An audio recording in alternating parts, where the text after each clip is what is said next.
Transforming comebacks. Discover God's miraculous redemption in our setbacks, inspired by faith. In the dark days of the Judges, when Israel's people were oppressed by the Midianites, a weary land groaned under the weight of despair. Gideon, the youngest son of Joash from the tribe of Manasseh, found himself hidden away, trembling in a winepress, threshed wheat in secret. In a time when fear gripped the hearts of many, the fields lay barren, trampled by the invading foe who consumed all they toiled to grow. It was here, amidst the quiet of his inadequacy, that the angel of the Lord appeared to him, proclaiming, "The Lord is with you, O mighty man of valor." Gideon stood bewildered, his confusion cloaked in layers of doubt. "How can I save Israel? My clan is the weakest in Manasseh, and I am the least in my father's house." His heart raced with turmoil as he wrestled with the enormity of God's calling. Could the Lord, who had been so faithful to his people in the past, truly be speaking to him, a man so frail and unnoticed? Gideon's utterances were mere whispers of his thoughts. God responded with signs, a miraculous dew on a fleece, then dry ground, and back again, each time igniting a flicker of faith in the young man's heart. Before Gideon knew it, he had rallied the Israelites, his voice stirring a once dormant hope. Thousands gathered to follow him, but God interrupted the swell of excitement.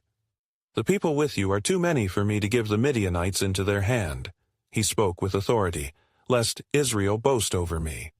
The crushing reality of their situation bore down as God commanded Gideon to sift through his army, leaving only 300 men, an army so diminutive against the vast Midianite force.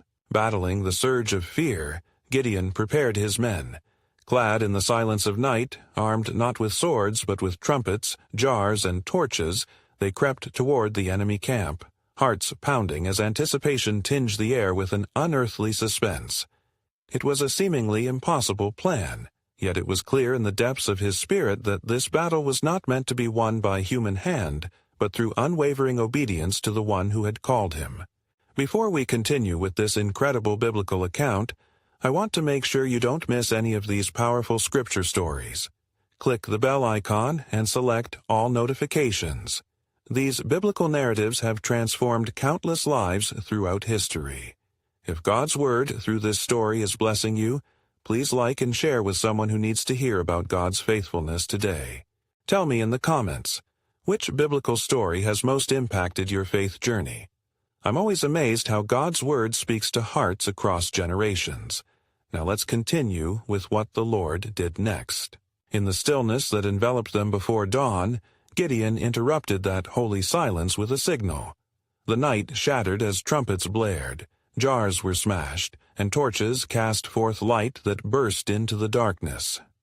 Confusion erupted in the Midianite camp as they turned upon one another in chaos. This display of God's power was a snap of a finger, turning fear into flight. Gideon, witnessing the unfolding scene, felt the weight of his calling and the lingering doubts begin to dissolve, revealing the landscape of God's mighty hand. As dawn broke over a tumultuous battlefield, Gideon stared into the chaos, a man caught between victory and self-doubt. The path before him was clearer than ever, yet questions still stirred within. What could all this mean for a man like me? His heart quivered with the realization that God had chosen him to weave the threads of redemption for a broken nation. The dawn had just begun to unveil the answers. For Gideon, his journey had scarcely begun. The echoing sounds of confusion still reverberated in the air as the Israelite army, led by Gideon, advanced cautiously through the wreckage of the Midianite camp. The enemies, beset by panic and fear, fled into the darkness, a harbinger of their defeat. Gideon, heart pounding, found strength in the promise of the Lord. For in this moment of God's miraculous intervention, he began to understand that his past insecurities could not overshadow the great purpose to which he was called. "Pursue them," Gideon commanded his men, emboldened by the exhilarating realization that they were no longer the hunted, but the hunters. The faithful few, brave and resolute, surged forward, their spirits ignited as they cried out to the Lord. The battle cry resonated throughout the vale, infusing courage into their hearts as they chased their oppressors over hills and into valleys. As the Midianites fled, Gideon sent messengers throughout all the tribes of Israel, calling upon those who had been afraid and scattered. "Come, the Lord has given us victory. We shall not let the enemy escape." The sound of his voice, filled with fervor, reached even the hearts of the timid, awakening hope within them. From Naphtali and Asher, from Manasseh and Zebulun, warriors hastened to rally behind his banner, their fears transformed into fortitude. Yet, amidst the triumph, Gideon wrestled with complexity. In every clash, in each stride closer to victory, shadows of uncertainty clawed at his spirit. Am I worthy of this? Was it truly by my might, or by the hand of God that we have advanced? His thoughts, like a tempest, were turbulent as he sought solace in prayer. As Gideon sought divine counsel, the Lord spoke, "Gideon, fear not, for you are my chosen instrument. The Midianites will be as chaff to the wind. This victory is but the beginning of your mission." Strengthened by this divine assurance, Gideon led his men with a fierce zeal, and one by one the Midianite princes fell into the hands of the Israelites. In the heat of the chase, Gideon caught sight of two of Midian's leaders, Oreb and Zeb, and his spirit stirred with righteous indignation. "We must not allow them to escape." He pressed forward with his men, overtaking them at the rock of Oreb and the winepress of Zeb, rendering them powerless against the might of the Lord's anointed. The victory was great, but more crucial was the revelation that dawned upon Gideon's heart. God did not merely deliver them from the enemy. He was reclaiming their very identity as his chosen people. In this fierce struggle, the shadows of doubt began to be illuminated by the light of divine purpose. When the battle concluded, and Gideon returned in triumph, the people gathered around him, their voices rising in exultation. They heralded him with loud praises, yet he bowed low before the assembly and proclaimed, "It is not I, but the Lord who has delivered us. Let our hearts return to him, for he is our true salvation, our only stronghold." But as the echoes of praise began to subside, a question lingered in the air. "What shall we now do?" the people asked. Once delivered from Midian's oppression, their eyes turned towards Gideon, their anticipated leader. He hesitated, for the weight of kingship was a heavy yoke, and he envisioned a danger far greater than their past affliction. Each step towards human authority would tempt them to forsake their dependence on God. As silence fell upon the assembly, Gideon, senses heightened, understood the stirring of a greater plan. "I will not reign over you, nor shall my son reign over you. The Lord will reign over you," he declared, a resolute embodiment of faith. Yet within the fabric of this new leadership emerged a question, one that threatened to unravel their unity and strength. "But what does the Lord's reign entail?" they whispered amongst one another, unsure of the fullness of his will. And so, as the sun dipped low upon the horizon, the future unfurled before them like a scroll yet to be written, shrouded in divine mystery, awaiting revelation. What crystallized in Gideon's heart was just the beginning, for the path God laid was still veiled, and a new chapter awaited their obedience. Little did they know of the trials and triumphs ahead, and of the ultimate purpose that the Lord had woven into the fabric of their destiny. The stage was set, the players ready, but the story of redemption was still unfolding in the divine theater of God's sovereign plan. Gideon looked upon the jubilant faces of his countrymen, their hearts alight with hope and wonder. Yet he felt a weight pressing upon him, for the path ahead was fraught with uncertainty. As dusk settled over the land, casting long shadows upon the valley, he gathered the Israelites and spoke with fervor. "The Lord has wrought a great deliverance among us, but we must remain vigilant. Our freedom is not merely the absence of oppression, it is the presence of his guidance." Around him, the people nodded, their spirits lifted, but the lingering question of their future hung heavy in the air. With a heart grieving and yet hopeful, Gideon continued, "Let us turn our eyes to the Lord, for it is He who has delivered us, and it is He who will lead us in the days to come." Little did they know that the victory over Midian was but the prelude to deeper struggles. The Lord spoke again to Gideon, whispering truths that warned of the tribulations yet to come. "You shall not fear, for I am with you, but you must prepare your hearts and cleanse your land, for the root of idolatry still lurks among you." And thus, stirred with urgency, Gideon summoned his faith, for he sensed the abiding presence of the Almighty. He ventured forth at night to the grove of Baal, where the people had sacrificed to foreign gods, a source of their suffering. Armed with determination, he took his father's bull and, with the hands of his loyal servants, broke down the altar of Baal. When day broke, the elders of the village had discovered the act and were filled with rage. "Who has done this?" they cried, bringing fiery accusations against the man who had dared to diminish the God of their oppression. "It was Gideon, the son of Joash," they exclaimed, their voices echoing against the hills. Yet Joash, rising to defend his son, spoke with wisdom. "If Baal is a god, let him contend for himself. Why should you stand up for him? If he is indeed mighty, let him prove his might." His words hung like a banner of truth against the ignorance of the people. Gideon, emboldened by his father's defense, knew that he had ignited a fire. He had lit the flame of reform. The winds of change began to blow through the camp. Whispers of revival danced among the tribes. Though he trembled at the thought of what was to come, the Spirit of the Lord fell upon him, and he sounded the call to arms again, this time against the spiritual pollution within their own hearts.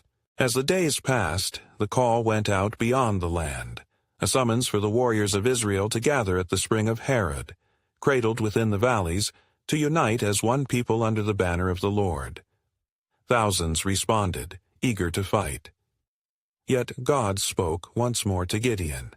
"The people are too many for me to deliver Midian into their hands, lest Israel boast against me, saying, 'My own hand has delivered me.'" And at the Lord's command, Gideon was tasked to sift through the ranks.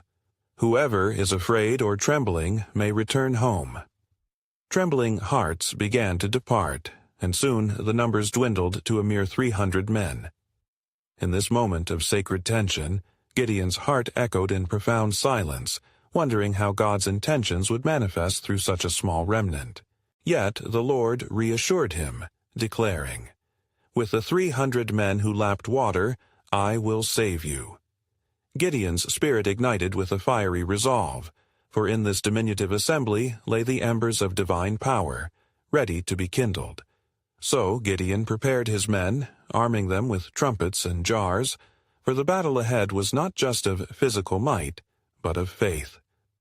As the night stretched on, an expectant silence filled the air, ushering in an anticipation of divine intervention. And in that pivotal moment, their understanding would be transformed, revealing the profound mystery of God's sovereign plan, that sometimes victory lies not in great numbers but in the unwavering trust of a few in the one who is mighty to save. What awaited them in the unfolding dawn? The tapestry of God's will was yet to be woven into the lives of his people. As the first light of dawn broke over the valley of Herod, a trembling silence held firm, wrapping the 300 men in a shroud of anticipation. The air seemed to thrum with the promise of the Lord's intervention, each heartbeat synchronized with the powerful rhythm of divine orchestration. Gideon stood at the forefront, his breath shallow yet filled with courage, as he turned to his band of warriors, their faces illuminated with the glow of faith. "Brothers, this day we shall not wield swords but instruments of praise," Gideon declared, lifting the trumpet high above his head. "We shall follow the command of the Lord and break the silence of oppression with shouts of victory."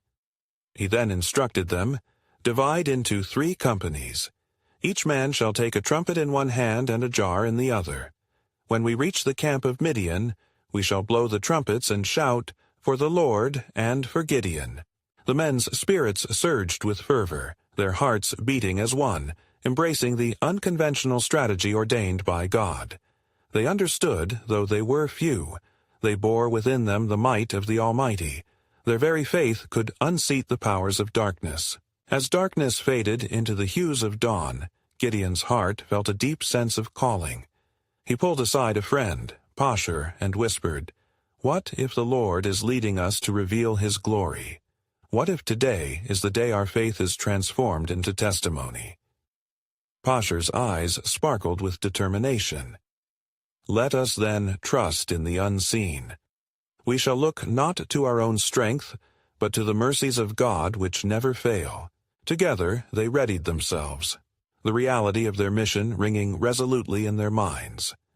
The Midianites, thick as locusts, lay scattered and camped in unsuspecting slumber, for their host far outnumbered Gideon's men. The Lord prepared to demonstrate His power, for as the psalmist holds, "Some trust in chariots and some in horses, but we will trust in the name of the Lord our God." Psalm 20:7. As the company moved toward the enemy camp, heads bowed in prayer, tension hung thick in the air. Gideon led them faithfully until they halted at a strategic vantage point. The Midianite camp sprawled before them, alive with the sounds of men shuffling and snoring in the haze of deep slumber. With a signal from Gideon, the time had come to act. They raised their trumpets, facing the enemy like an army of celestial beings ready to proclaim God's power. In unison, they blew their trumpets, their voices mingling with the blast as they shouted, "For the Lord and for Gideon." The sound of their triumph reverberated through the valley, piercing the hearts of the Midianites, waking them from dreams of safety into terror. Confusion rippled through the camp, where shadows fled in wild panic. "The sword of the Lord and of Gideon," echoed off the mountains, bringing forth chaos amongst the unprepared warriors of Midian. In their confusion, the Midianites turned upon one another, casting aside their differences in the face of an imagined peril, driven by a fear not of this world. Gideon and his men stood back, witnesses to the unfurling of God's sovereign will, feeling the weight of history pivoting through their bold actions. As day broke fully across the land, it became clear God had delivered Israel through an act of faith. Yet amid the victory, a deeper revelation surged in Gideon's heart. "What comes next, O Lord? For this deliverance is but the beginning, not the end." And the heavens seemed to whisper back, reverberating with divine mystery, "The time shall come when the fervor of hearts will be tested, and through this I shall reveal the fullness of my promise."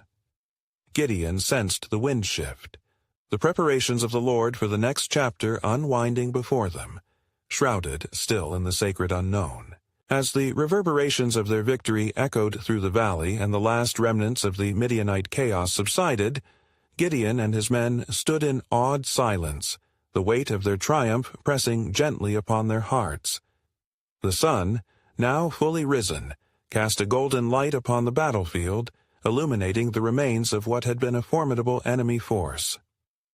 They had witnessed firsthand the hand of the Lord at work, a vivid testament to the truth of His promise. Yet, in the quiet moments that followed, Gideon felt an urgency stir within him, a sense that although the battle had been won, a greater war raged beyond the horizon. "O Lord," he prayed, kneeling upon the earth that had tasted the blood of their foes, "what is next for us? How shall we lead your people in the path ahead?" Empowered by the Spirit, his heart echoed the concerns of Israel. The Lord's voice flowed upon him with quiet assurance. "Gideon, you have not yet seen all that I shall do. The victory today is but the first step in my great plan to redeem Israel." As he arose, thoughts of the people troubled his mind. Soon the men of Ephraim would rise, strong and gifted, boasting of their valor. Yet should they forget that the battle belonged to the Lord? With wisdom born of divine insight, Gideon thought it necessary to send messages to the tribes of Israel, calling them to witness the great deliverance of God. "Let us proceed, my brothers." He rallied the 300, now filled with unspoken adrenaline and wonder. "We shall not boast for ourselves, but shall proclaim the glory of our mighty God. Together we will march forth to rally the remaining tribes, for the Lord our God has triumphed over Midian." With hearts ignited by the fire of faith, the company moved towards the lands of Ephraim.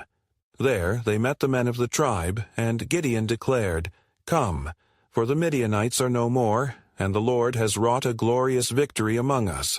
Come and partake of the spoils with us, for it is the Lord who has done this great thing." Yet among the men of Ephraim arose a spirit of conflict. "Why did you not call us to arms? We too would have fought for the Lord," they pressed, seeking to stoke their pride with the flame of shame. Gideon, mindful both of their passion and his own humble spirit, responded gently, "What have I accomplished compared to what you brought to the Lord's victory? Is not the gleaning of the grapes of Ephraim better than the vintage of Abiezer? The Lord gave you honor, for you are valiant in his sight." Hearing his words, peace began to mend the fabric of their hearts. They recognized that the true victory lay not in individual might, but in the collective strength wrought by God's purpose. Thus the men rejoiced in unity, lifting their voices in praise. As morning tipped toward the middle of the day, news spread rapidly throughout Israel. The fear that once gripped their hearts began to dissolve in the light of God's power. Yet Gideon's soul remained turned inward, pondering the weight of what lay ahead.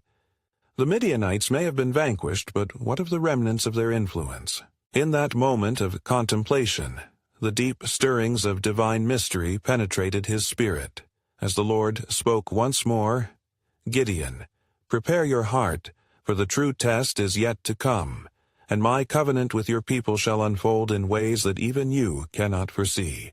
The fullness of my promise will be revealed through trials yet unimagined." The gravity of this revelation settled on Gideon's shoulders, a blessing coupled with foreboding. And thus Gideon steeled himself for the days ahead, as the tapestry of God's sovereign plan began to weave together a narrative of redemption, betrayal, and unexpected grace, unraveling mysteries that would ultimately lead to the restoration of a nation chosen for divine purpose.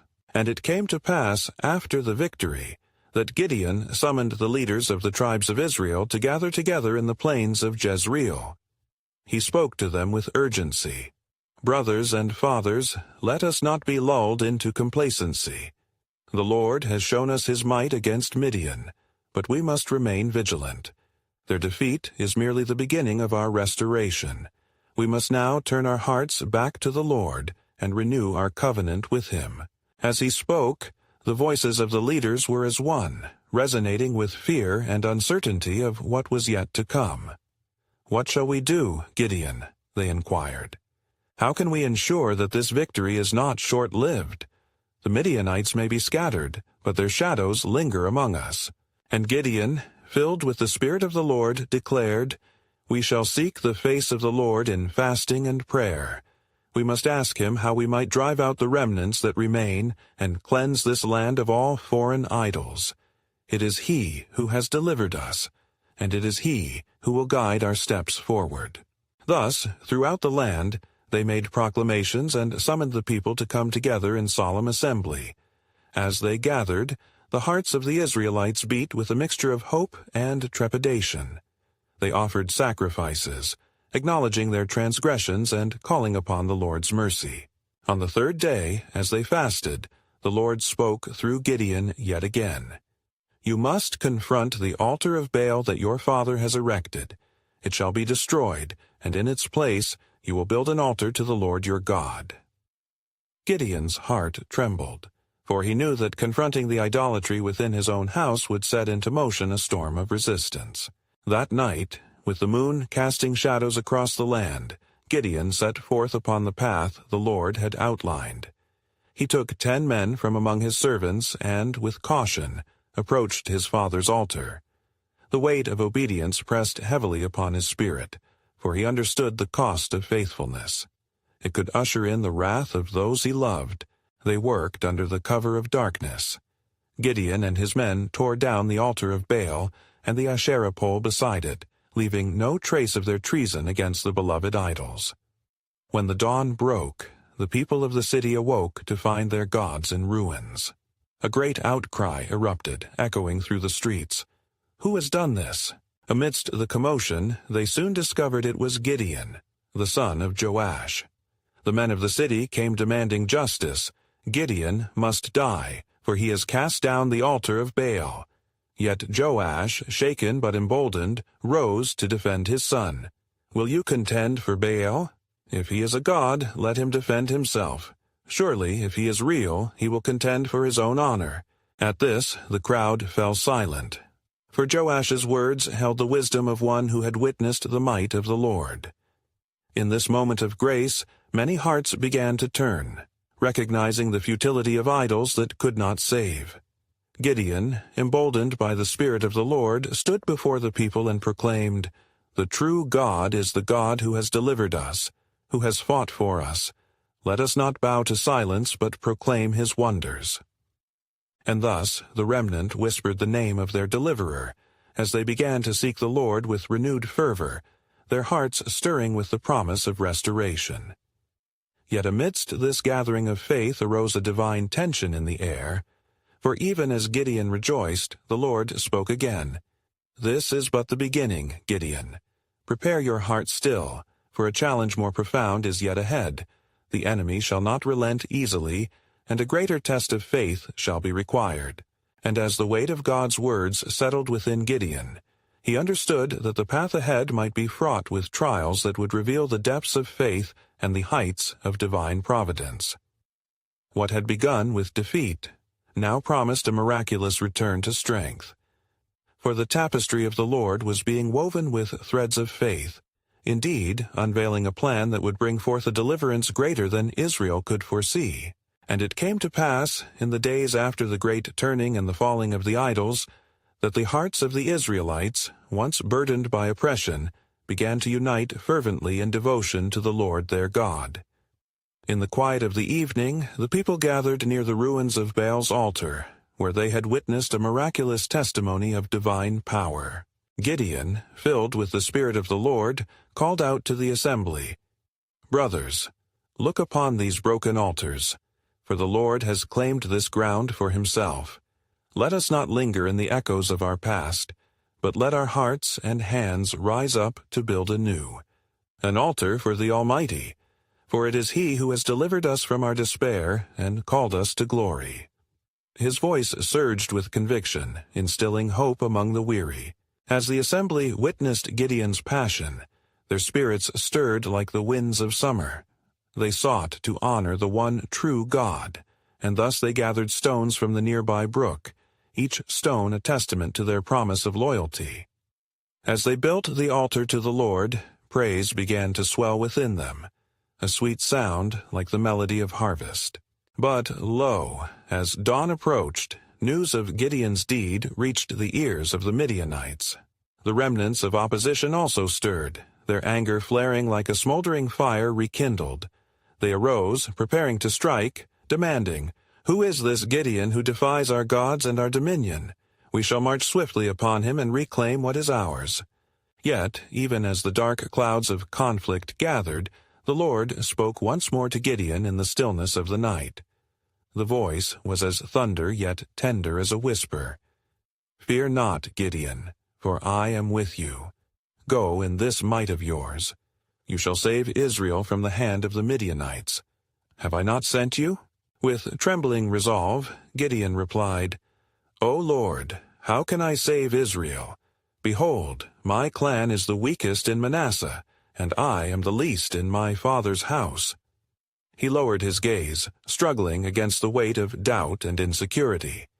Yet from the depth of his spirit, he clung to the promise expressed through the breaking dawn, the assurance that God's strength would shine through his weakness. "Take the trumpet in your hand," the Lord instructed, "and summon an army unto me. I shall go before you, and with my guidance the enemies shall fall as dust. You shall witness the deliverance I will orchestrate through you."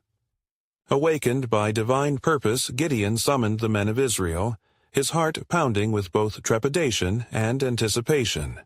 "Come, join me, brethren. Let us stand against the Midianites. The Lord our God is with us. Let the sound of our voices and the blast of our trumpets resonate across the hills and valleys." As the sound of trumpets broke the silence, the men of Israel came forth in unison, gathering like an army rekindled with hope. Yet deep within, Gideon stirred an urgency, a need for assurance from above.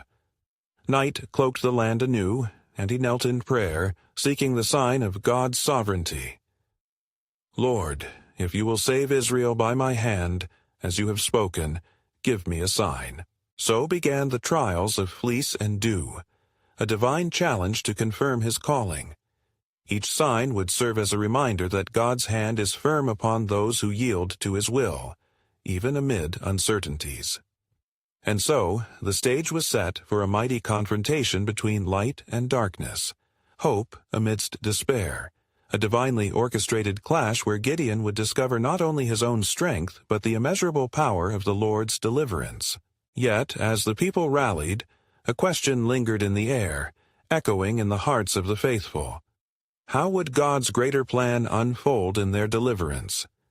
The answer lay entwined in the very fabric of faith. For in every setback, God was preparing a miraculous comeback, a revelation yet to be unveiled. And it came to pass in the early light of day that Gideon rose from his place of prayer, emboldened by the signs that the Lord had granted him. His heart was steeled, and he knew that the hour of reckoning was upon him. With the dawn breaking like a promise fulfilled, he called the assembly together once more.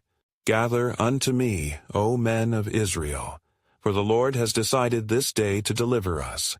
Each of you who stands with me is chosen, for we fight not against flesh and blood, but against the powers that have held us shackled," Gideon proclaimed, his voice ringing with authority and faith. As they drew near, the people's faces shone with determination, the echoes of their commitment resonating like a symphony of divine purpose. Gideon appointed leaders over the thousands, dividing them into groups, each armed with a trumpet and a jar. "We shall march under the banner of the Lord, for he shall fight for us. When the time is right, shout for the Lord and for Gideon."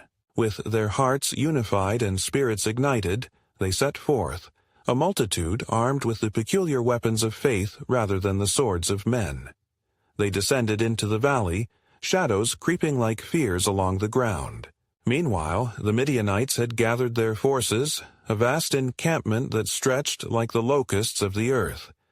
They feasted and reveled, true to their hubris, mocking the trembling hearts they believed would soon be defeated. But Gideon, filled with the Spirit of God, halted before the place where the armies faced one another. "Look, we shall not be cowed, for the Lord has shown us what we must do," he instructed, raising the trumpet high. The people listened with rapt attention, anticipation bubbling in their hearts. As the appointed hour arrived, Gideon commanded, "Now, to me!" The sound of trumpets burst forth from every direction, piercing the air, and the people unleashed a unified cry, "For the Lord and for Gideon!" Their voices reverberated through the hills as the jars broke, shattering the stillness and blinding the enemy with confusion. Caught in the midst of their revelry, the Midianites awoke in panic and fear, perceiving shadows of the enemy looming large upon their camp. In the chaos they turned against one another, the swords of their own hands striking down their comrades. The battle was waged not by might, but by obedience and the sovereign hand of God, who orchestrated the chaos through his servant Gideon. And as the Midianites fled in disarray, Gideon stood firm, witnessing the hand of the Almighty at work. His heart, though trembling with awe, was filled with fierce joy. The Lord had not only guided their efforts, but had fought for Israel, accomplishing what seemed impossible. Yet, as faith swelled within Gideon and his men, an unsettling thought grazed his mind. Would they remain faithful? Should this be a fleeting moment of triumph? The people had tasted victory, but the endurance of their commitment lay before them like an unturned stone. With the enemy defeated, Gideon declared, "Let all Israel remember this day, for it is not by our strength but by the Lord's wondrous hand that we are delivered. We are called to keep our hearts steadfast, for the battle may not be over, and a greater purpose than we can see is yet to unfold." As the men of Israel raised their voices in praise, a question loomed larger than their victory. What new challenges awaited them in the wilderness of their journey? The path ahead shimmered with possibilities concealed beneath the veil of human understanding, a divine mystery yet to be revealed. And it came to pass that in the wake of their astonishing victory, Gideon sent messengers throughout the land, summoning the tribes of Israel to pursue the remnants of the Midianite forces. Arise, for the Lord has delivered our enemies into our hands. We shall not rest until we have secured our freedom. His words ignited a fervor in the hearts of the people, and they rallied unto him with great zeal. The clans of Ephraim, Manasseh, and Zebulun responded swiftly, for they were stirred by the Spirit of the Lord. As they marched, their hearts sang the song of deliverance, echoing the promises of God who had shepherded them through the night of despair into the bright dawn of hope. But even as Gideon led them on this quest, doubt shadowed his heart anew. He turned to the Lord. O Lord, what shall we do with this remnant? Will our pursuit bear fruit, or has our time turned to naught? The Lord spoke in the stillness of his spirit, encouraging him to remain steadfast. Fear not, Gideon, for I shall guide thee. And so the people pressed onward into the region of the Jordanians, seeking the Midianites who had retreated across the river. There, the sight of the enemy was revealed upon the hills, scattered but not entirely vanquished, like weeds blown by the wind. Gideon, emboldened by God's assurance, set forth to capture their leaders, for he knew that the head must be severed to fully liberate the nation. Then, along the course of the river, he chanced upon 2 men, Zebah and Zalmunna, princes of Midian, resting beneath a grove. Gideon cried out, "You shall not escape, for the Lord's hand has delivered you to me." With a swift hand he apprehended them, determined to bring them back as a testament to God's power. But as the sun cast long shadows over the earth, Gideon discerned traces of despair in his own heart. "What shall I do now, Lord? I have tasted victory, yet fear lingers like a phantom. Will the people remember this day, or will they take their eyes from you?" The Lord touched his spirit, revealing, "What is seen is but a part of my plan. Trust in my ways, for they are higher than your understanding." Meanwhile, the men of Israel, witnessing this pursuit, felt their spirits rise as they marched with purpose. They took courage from Gideon's unwavering faith, echoing the legacy of their forefathers who had walked with God through the wilderness. "The Lord is our banner," they declared, their voices like a chorus of iron. Yet Gideon understood that a challenge lay before them still. He returned to his men, declaring, "Let not this day be merely one of victory, but also of repentance. For we must remember that our strength lies not in our might, but in our covenant with the Almighty. For the Lord has fought for us, and it is our duty to remain faithful in our hearts." As the day waned, Gideon led them to the valley where the encampment of Midian once stood. The spoils of war lay before them, not just gold and possessions, but a reminder that every battle remained within the hands of a sovereign God. Yet, as they gathered the treasures, a divine question emerged in the depths of their hearts. What shall we do with the bounty? Will we honor the Lord in our lives, or will we forget the lessons learned? A profound yearning began to stir among the people, wondering what God's true purpose was amid their triumph. And thus, as they gathered to celebrate the victory, the echoes of anticipation whispered among them, revealing, what greater miracle did God have planned that they could not yet see? In the days that followed their victory, the air in Israel vibrated with a newfound energy. A spirit of worship and thankfulness enveloped the tribes. Gideon, now revered as a leader not born from lineage but forged in faith, gathered the people upon the plains of Jezreel near the very ground where their deliverance had begun. "Hear me, brethren," he called, lifting his voice above the murmurs of the crowd. "What we have witnessed is a testament to the Lord's mercy, a glorious outpouring of his power. Let us not allow the flames of our gratitude to flicker, nor let the shadows of our past return, for the journey does not end in victory. It begins here." In response, the Israelites nodded, their hearts resonating with his fervor. they began to see clearly the purpose of God unfurling before them. Amidst the remnants of the former oppression stood a people awakened, determined to forge a covenant rebirthed through faith and commitment. Gideon, mindful of their recent history, addressed the spiritual state of the nation. As the Lord has delivered us from the plains of Midian, let us cleanse our hearts from idolatry and chase after righteousness. As we have torn down the altars of Baal, let us now build our lives as living sacrifices before the one true God, he implored, his voice steady with divine conviction. To this end, they commenced gathering at various towns, spreading the news of their God, the same God who delivered them from bondage, who called the meek and the fearful to a mighty purpose, who worked in the shadows of their failures to bring forth a glorious redemption. A spirit of revival began to sweep through the land. They sought the ways of the Lord, thirsty for his presence, praying earnestly for guidance and strength. As Gideon stood among the people, he became acutely aware that the ultimate battle was not physical but spiritual, an inward fight against complacency, doubt, and the ever-present temptation to forget the mighty acts of God. He rallied the elders, "We must renew our covenant. Let us teach our children the history of our deliverance so they shall know him and fear him all their days." And in their gatherings, the stories flowed like living water.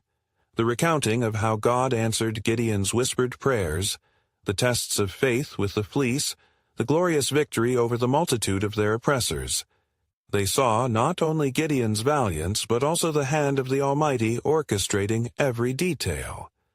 Their hearts drew closer together as they celebrated the tangible evidence of the Lord's favor upon their lives. Yet, even amid their jubilation, the Lord's voice resonated with caution in Gideon's heart. The Almighty reminded him of the lingering idolatry among them. "Gideon, the people must learn to reject their old ways completely. The strongholds that lie within their hearts may rise again if not uprooted. Teach them to hold fast to their covenant."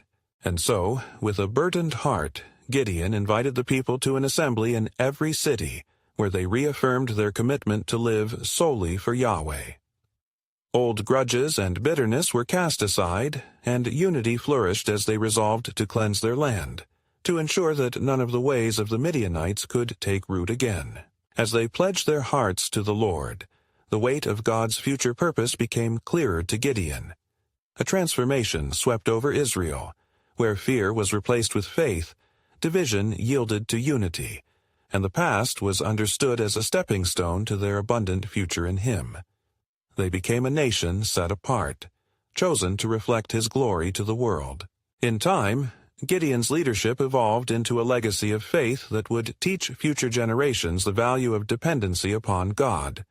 All understood that their triumph came by divine means, not through military prowess or human might, but through trusting in the One who is faithful to fulfill His promises. They flourished under the care of the Lord, hoping to see transformation expand beyond their borders. As dusk fell upon the land, Gideon paused to reflect under the expanse of the starry sky, the ancient promises echoing tenderly in his spirit. "O Lord, how marvelous are your works! What might come next as I stand before this gathering?" The answer remained veiled, known only to God. Yet, in his heart, Gideon felt a surge of urgency to be about the Lord's business. "Let our hearts be forever anchored in you, our eyes fixed upon your glory, and our lives lived in humble service," he prayed, a guiding hand upon the people spurred on by hope. And in that sacred moment of realization, he understood.